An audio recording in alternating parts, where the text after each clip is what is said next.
రషీద్ హత్య కేసులో న్యాయం చేయాలంటూ పల్నాడు జిల్లా ఎస్పీని కలిశారు రషీద్ కుటుంబ సభ్యులు. తమ కుమారుడిది ముమ్మాటికి రాజకీయ హత్యేనన్నారు రషీద్ తల్లిదండ్రులు.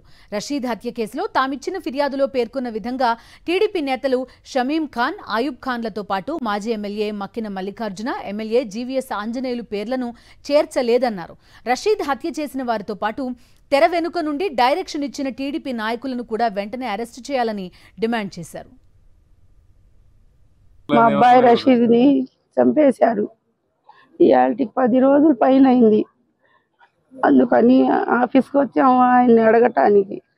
మాకు న్యాయం చేయాలి. ఎవరెవరి పేర్లు ఉన్నాయో మేము ఇచ్చిన పేర్లు ఎక్కలేదు, బయటికి తీసుకురాలేదు. వాళ్ళకి అన్ని చెక్ చేయించి మాకు న్యాయం చేయమని అడగటానికి వచ్చాను.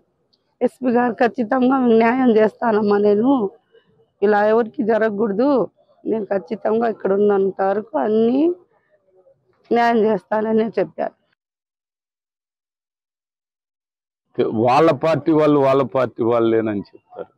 ఎందుకు అలాంటి అబద్ధపు మాటలు చెప్పటం? పూర్తి స్థాయిలో మీ పార్టీ